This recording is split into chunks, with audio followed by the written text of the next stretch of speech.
Hello, and happy Valentine's Day. My name is Caroline, and I'm one of the peer advisors here at the Career Center. And today I will be going over how to fall in love with your dream job, going over professional development, negotiating, interview skills, and more, so you can prepare for a position beyond an internship. So first, I'm going to be going over some introductions specifically about the peer advisors. Then we're going to start with professional development, lead into networking and interviewing, and end on negotiating.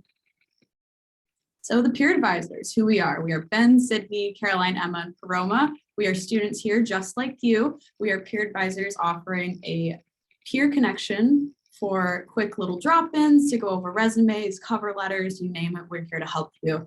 So our hours this semester for spring 2022 are Monday and Tuesday, 10 a.m. to 4 p.m. and Thursday, 10 a.m. to 2 p.m. We also offer online hours on Tuesday and Wednesday, 4 to 8 p.m., as well as Friday, 9 a.m. to 5 p.m.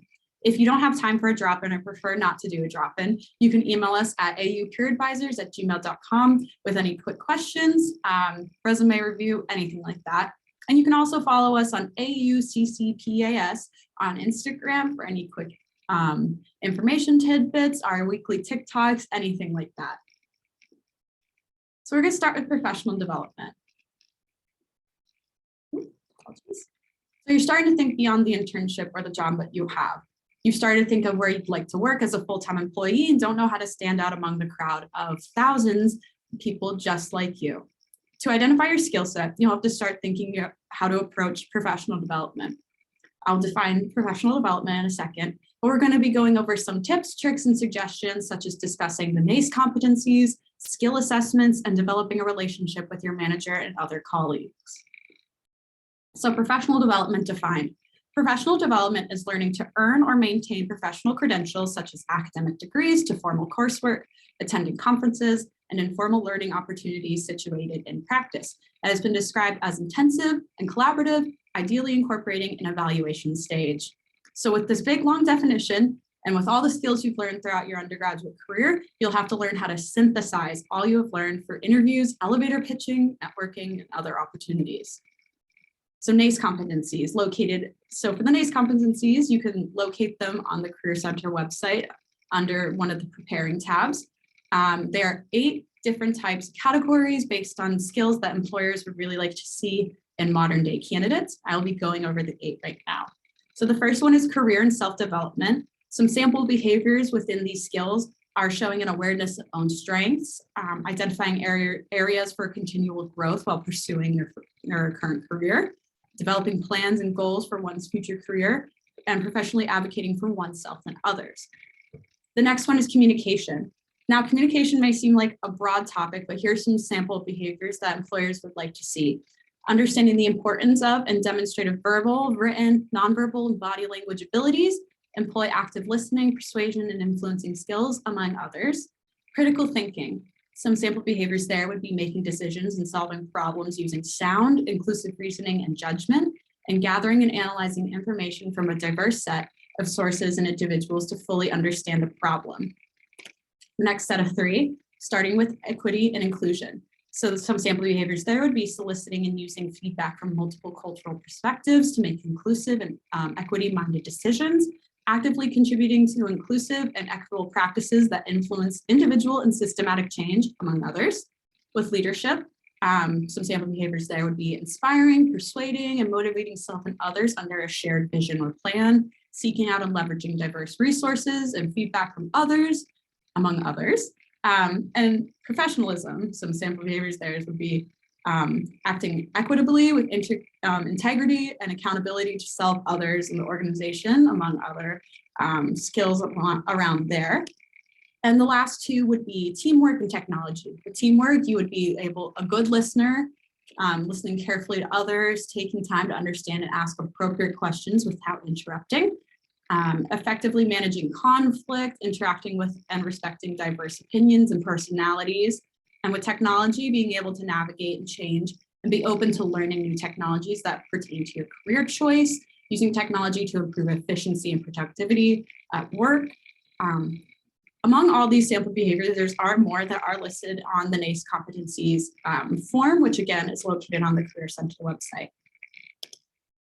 So you've learned all these skills and you've started to brainstorm how you apply to these skills, and you want to learn how to build upon the others that you feel like you don't have a strong grasp at.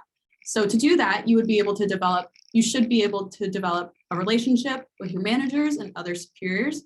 So are you already working an internship? Do you have a close relationship with a professor here at AU or other places that you may take courses?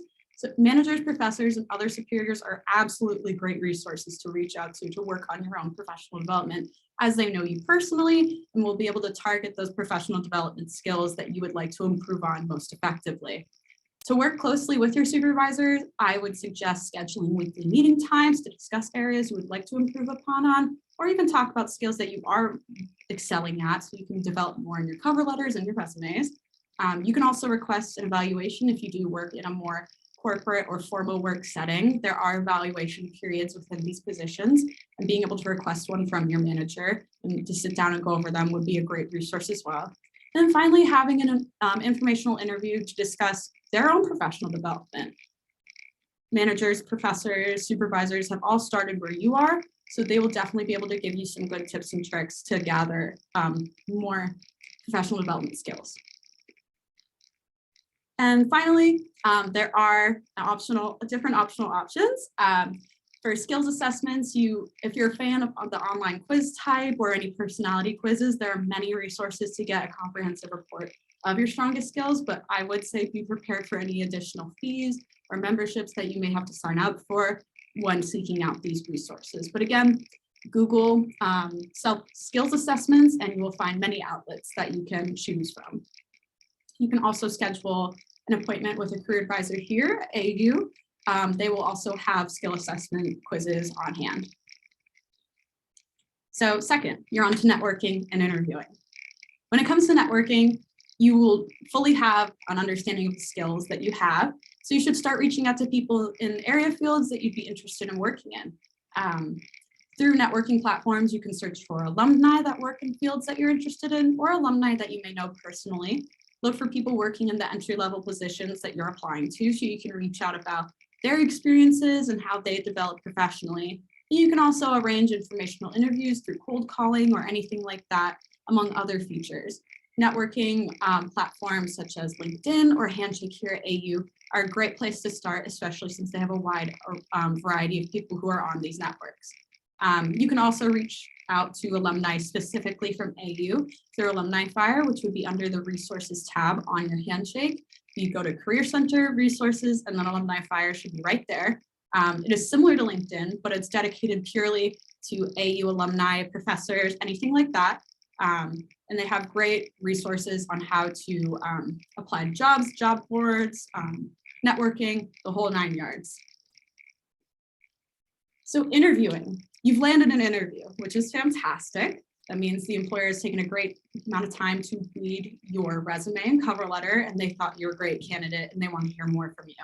The best thing you can do is prep for the questions, develop conversational points, and think of compelling questions for your interviewer.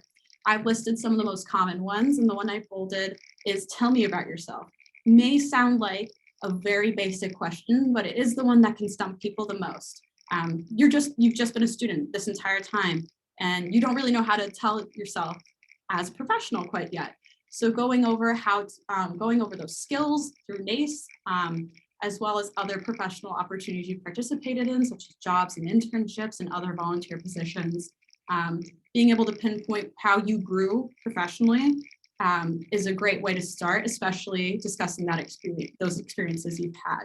Other questions may be, what's your biggest motivation? What is your weakness? That's a tough one to answer.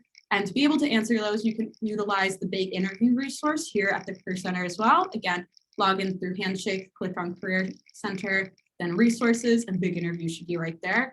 It offers a wide variety of interview type scenarios, and also has an artificial intelligence feature that tracks how many times you blink, how many times you say if you make eye contact, if you have a distracted background.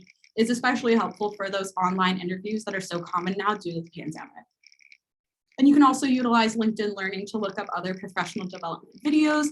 We have a free account through AU. Again, Career Center, resources, and then type in LinkedIn Learning. All right, so now you've got an offer, which is fantastic.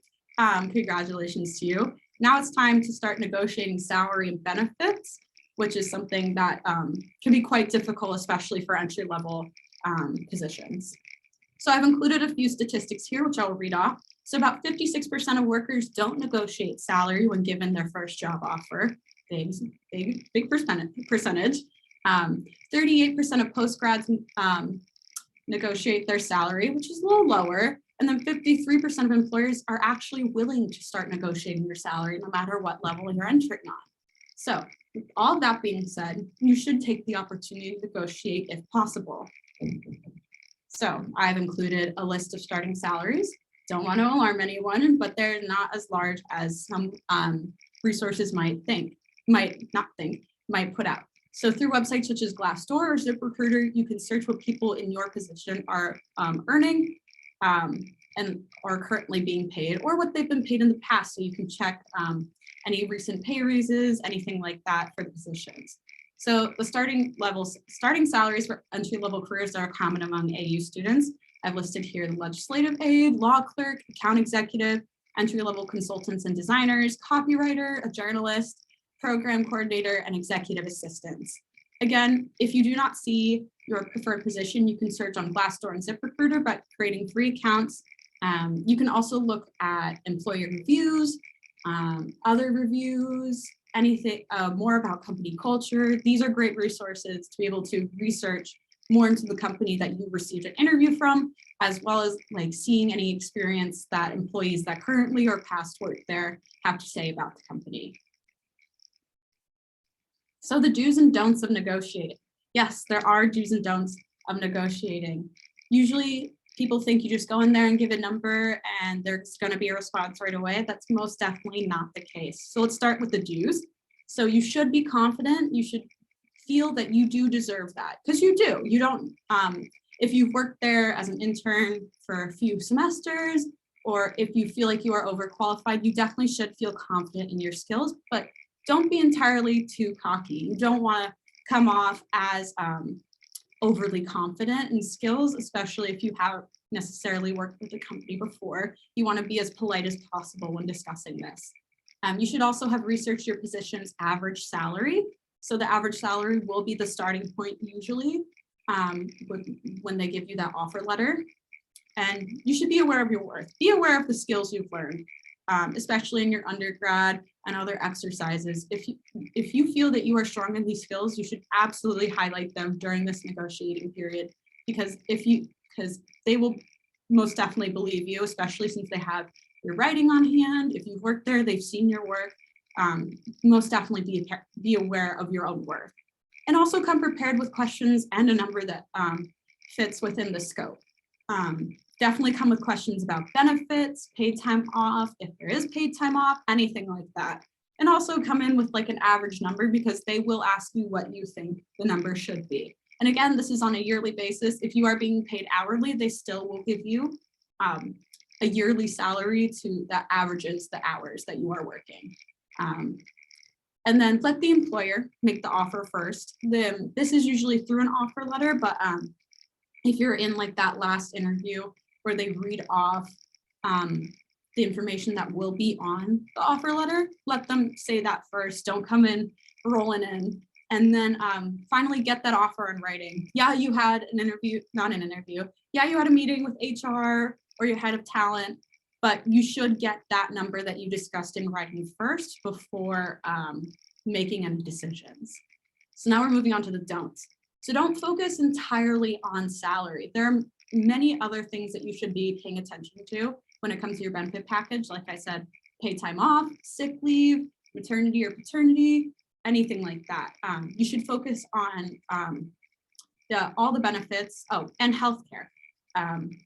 You should pay attention to all those benefits, especially when negotiating, and then don't rush that conversation. I know it's an awkward conversation to have, especially if you are in an entry-level position. You may not have worked with this company before, but absolutely don't rush it. The head of talent or HR is there to hear you out and is there to answer all your questions, so they will be as accommodating as possible in most situations.